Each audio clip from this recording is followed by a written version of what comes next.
Well, thank you very much. Shalom. Greetings to you all. Now, my thanks go out to those of you who continue to listen or watch. Share these words with the people in your lives. I really do appreciate it. Now, last week we had our annual walking meditation at the Labyrinth, and it was an extremely powerful evening for all the attendees. Everybody looked at things in their lives just a little bit differently, and there was an amazing transformative energy that permeated the park. Now, thank all of you who attended, and thank you, Lise, for your brilliant insight as always. And we will do more. In fact, we have a whole series of events coming up. We have our monthly New Moon Rosh Chodesh Shabbat celebrations. Of course, we have our ongoing monthly music and poetry evenings, among other things. So all who are interested are certainly more than welcome to come and participate. And I'd like to extend some very special birthday greetings this week to Leora, a name that means my light. And she brings light into the lives of everyone she touches. Have a wonderful day, my dear. And also with a birthday this week is Sweet Rosemary's mother, Sabrina, a rock, a foundation, a safe harbor. Enjoy your day and your family. And anytime there is angst in our lives, it is these celebratory times that remind us that things are not so bad and that others may have it much worse. And we can do so much more to help alleviate the suffering of those in need. It's during times of reflection and blessing that we learn to share our love and goodwill with those less fortunate, with those who encounter difficulty and sadness. Those are the times that can take such a toll on our lives. Now, whether it's due to illness, death, sadness, misfortune, let us all send healing, love, and goodwill to them and to everyone. For dear Pierre, for the bee, for Kara, for Dwayne, for you, for your spirits, for all in need of elevation, of healing, of renewal. The kindness, healing, wishes, goodwill, and love that we all send out, it just circles the world, finding those in need. So thank you, each and every one of you. Me sheberech avotenu makor habracha vimotenu. May the source of strength, who blessed the ones before us, help us find the courage to make our lives a blessing. The renewal of body, the renewal of spirit, and let us say, Amen. Now, Misha Berach, let us all have our spirits renewed the world over. And do not forget that the renewal of spirit is a coming together of energy, and it is our coming together as friends, as a chavura, a fellowship, joining to express our nature of kindness, compassion, an energy of sharing of thoughts and feelings and hopes and dreams and wishes that unites us all, coming together every week in this community house of spirit, Beth Ruach. So once again, please do go ahead and invite everybody you know, physically, psychically, spiritually, emotionally, to gather and to share from Psalm 133, the Psalms of David, the Hine Matov. Come together. Hine Matov, Benai, Shebetachim Gam Yachad. Hine Matov, Benai, Shebetachim Gam Yachad. How good, how pleasant it is for brothers and sisters together. Community, community, community, together. Togetherness, my friends, community. So as a community, let us spread love, goodwill, and fellowship to the world. It's what we should always have been doing. Now, we're coming up on the end of a month. Coming up on the end of the month of Tammuz, as a matter of fact, which means the month of Av is fast upon us with its two opposite holidays. Tisha B'Av, literally the 9th of Av, an annual fast day in Judaism, and not speedy, but fasting as in not eating, which commemorates the anniversary of a number of disasters in Jewish history, primarily the destruction of both the first temple by the Babylonians and the Second Temple by the Romans. Now, it's coming up in a couple of weeks, on the night of the 31st, actually. And then about a week later, we have the 15th of Av, Festival of Love, one of my favorite days of the year. But the 3 weeks leading up to the 9th of Av is an extremely solemn time, a time which gives you a chance to do some self-examination, which is actually fantastic practice for the 10 days of awe. And of course, we're in that 3-week period right now. Now, throughout history, rabbis and sages, for all times have discussed the reason for the temple destruction. There's a reason for everything. The Talmud suggested that the temple destruction was a result of sinat chinam, baseless hatred. It's about our own tendencies to use anger in a negative way, hating for no reason. Just look around at the world today. Hatred seems to have taken a new foothold. And of course, throughout history, and still, discrimination has always been a perfect example of sinat chinam, baseless hatred. And it's especially dangerous because it's the kind of hatred that strikes communities as well as individuals. In 1965, there was an extremely powerful song recorded, and many felt and still feel that it captured the feeling of baseless hatred with a name that suggested the opposite, positively 4th Street. Now, many believe it was about disdain for the press, but many also believed, although it's not written about that much anymore, but it was at the time, that this song was directed purely at a musician, a Greenwich Village rival, the great Phil Oakes, who subsequently ended up committing suicide. Now I know you're dissatisfied with your position and your place. Don't you understand? It's not my problem. I wish that for just one time you could stand inside my shoes. And just for that one moment, I could be you. Yes, I wish that for just one time you could stand inside my shoes. You know what a drag it is to see you. Now, that was an incredibly biting, cruel, angry type of a song that, and so, there is a warning there, people, do not practice baseless hatred on a group or on an individual. Practice kindness, forgiveness, love. It's what we're learning to do it. We've been learning to do it for a couple of thousand years now. We have to continue with it. Now, this week we have a double reading to end the book of Numbers, which may very well have marked the end of the Torah at one point.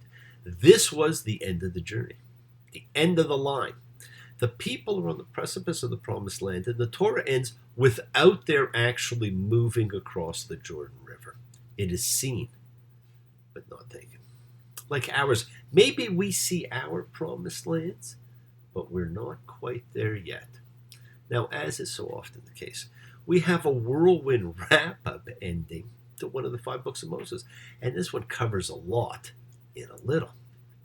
We have the war with Midian, in which Moses calls for their complete annihilation and destruction, Numbers 38. And they killed every male.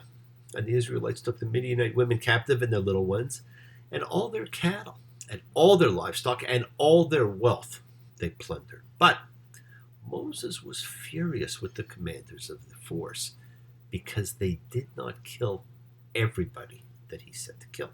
And Moses said to them, and now, kill every male among the little ones, and every woman who has known a man in lying with a male. Kill. Now, I don't know about you, but it's not quite how we see Moses. It's a bloodthirsty annihilator. Now, Moses' command is Moses's. It's not God's. At no point does he say God said. Now, to perpetrate this general massacre, excluding only virgin females, it's blood-curdling. And the attempts of the interpreters throughout history, traditional and modern, to explain it invariably leads to strained apologetics. Now, many commentators have also puzzled over the fact that Moses, whose own wife is Midianite, should now show such intractability towards the Midianite population. Now, it's just a really confusing thing. It also speaks about different history times when this was written. Now, there's either two conflicting traditions present in these texts, or if we try to conceive of this as a continuous story, then Moses, after the Baal Peor episode, reacts with particular fury against Midianite women because he himself is married to one of them and feels impelled to demonstrate his faith in God. The earlier picture of the Midianite priest Jethro, Moses' own father-in-law, as a virtual monotheist and being a counselor of Israel, just does not accord with the image in these chapters of the Midianite women enticing the Israelites to pagan excesses. It does not fit, and nothing can be done to make it so. We then get this great Reader's Digest recap travelogue of the journey so far, but even it has noticeable differences, significant ones. Most notably, the central stop at Mount Sinai is not actually mentioned. Only a stay in the wilderness of Sinai is, and yet the central stop at Mount Sinai is the Epiphany. Now, we also have the plans for the conquest of the Jordan area and the land of Canaan, with an interesting warning in Numbers 33:55. Unless you entirely destroy or expel the Canaanites, they will continually attack you as you try to dwell in the land. Now, of course, some feel that this warning was not heeded, and they look to today as proof. You also have the boundaries of the new land given, but notice as you read this that the northern border extends far into Syria, well north of Sidon. The Mediterranean as the western border seems to fit, but it does not reflect the fact that for several centuries, much of the coastal plain was Philistine territory. Now, some scholars have argued that these borders are substantially those of the Egyptian province of Canaan, set up after the Battle of Kadesh in 1270 before the Common Era. But that proposal has not been universally accepted by scholars and does not address why a later writer would adopt those borders. So there's all kinds of little problems that are just thrown at you in these little sentences that end this parsha.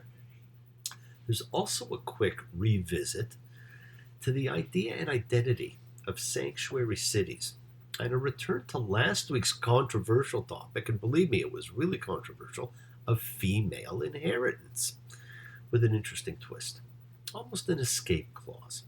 Numbers 36:6, to whomever is good in their eyes they may become wives.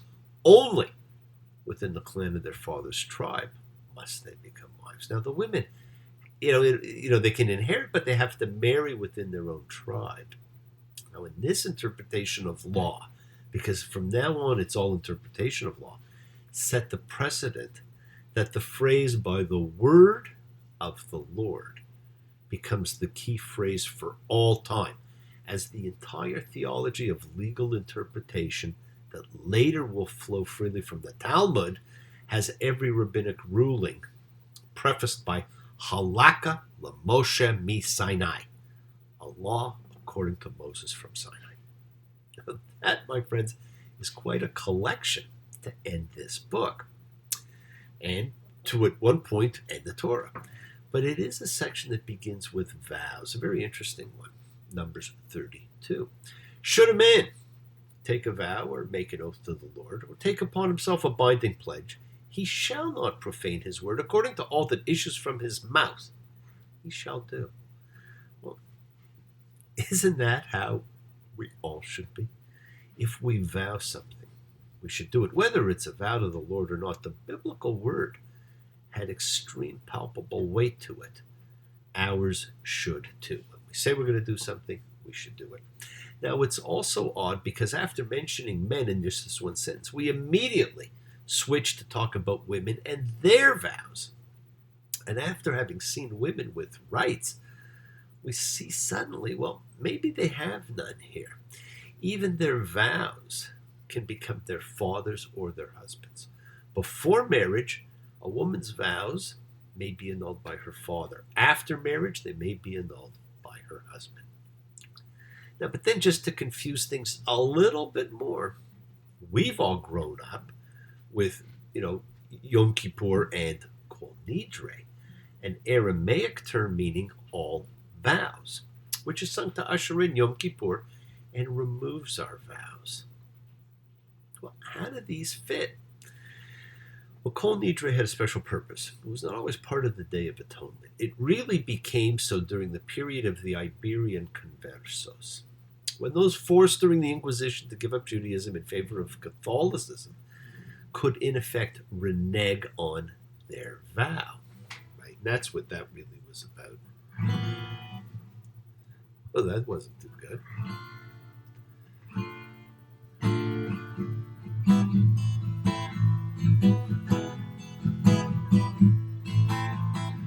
Kol Nidre Ve'esarei Ush Vue Baha Abe Vekonome Vekinu say Vakinue Dindana Tishta Bena Acharina Asana Alna Shatana Mi Yom Kippurim Ze'ad Yom Kippurim Haba Aleinu L'Tova. All vows, prohibitions, oaths, consecrations, vows that we may vow, swear, consecrate, or prohibit upon ourselves from this Yom Kippur until the next Yom Kippur, may it come upon us for good. Regarding them all, we regret them henceforth. They will all be permitted, abandoned, cancelled, null and void. Without power, without standing, our vows shall not be valid vows. Our prohibitions shall not be valid prohibitions, and our oaths shall not be valid oaths. Well, there you go. Yes, the world is sacred, and so is everything in it. Express your gratitude. Light a candle, make a wish, celebrate your life, the lives of all of those you love. Share your feelings with them. Live free, be free, honor your freedom, be well, be happy, be blessed. Share and honor the light, all who live in the light and continue to shine. Continue to send everybody you know goodwill and love. Pray for peace and freedom for everyone, and end to terror and hatred. Remember, friends, we are a community. We learn together, we celebrate each other, we love each other, we share this ride together, men and women equally. Let us send out love, not fear. Send out peace, harmony, good healing to all who need it. Please do learn to forgive, learn to love. Open your hearts and honor the relationships of your life. Tell those you love that you love them. Take advantage of the time you have. Enjoy the journey. We take twists and turns in the patterns that weave through the fabric of our lives in our effort to grow, to learn, to be, to love. So please do love. Now bless you all. Have a fantastic week. A week of light, of love, a week of peace. Keep working on manifesting your year of freedom, your new dreams, your new life with all of its opportunities. Remember, we do set in motion all that happens in our lives. Our intention, our kavanah, our cause, our effect. Everything is linked. Now, as I've said, you always have time to forgive and to be forgiven. You do have the knowledge within you of what is good and what is bad. So acknowledge what you've done wrong to yourself, to God, to any person you've wronged, and then ask forgiveness. Do so with sincerity, accountability, vulnerability. Forgive those you've hurt. You should learn to be forgiving and be compassionate. Do not stop your journey. Do not stop moving towards your promised land. It's right there in front of you. Keep on dreaming, keep on being, keep sharing, keep shining, keep teaching. Keep spreading joy and goodwill. Do not follow fear. Follow love. It's always in front of you. And remember to have faith and unwavering adherence to principle, just as I have faith in the principle of love and all of you. Now, please act with purity of heart and mind. Despise none. Defraud none. Hate none. Cherish all, honoring every child of God, every creature of the earth. There is no room for baseless hatred among us. Now, may all people know peace in this year, and may you nurture kindness and love everywhere. Work to be present in the body. Expand your heart. Quiet the mind. Because the deepest source of real power lies in consciousness and the ability to be present, to be mindful in all circumstances. Make the most of your time in this life. Recognize your ability to be a contagion of holiness, to touch and transform the lives around you. You're forever blessed and have the ability to bring blessings to absolutely everybody that you meet. Health, love, renewal to everybody you come across. We're all energy. Energy cannot be destroyed. It can only be transformed. Friends, even when we think we have, we never reach the end of the line. Well, it's all right. Even if you're old and gray, it's all right. You still got something to say. Well, it's all right. Remember to live and let live. Well, it's all right. The best you can do is forgive. Don't have to be ashamed of the car I drive. End of the line. Happy to be here. Happy to be alive. End of the line. It don't matter if you're by my side. End of the line. I'm satisfied.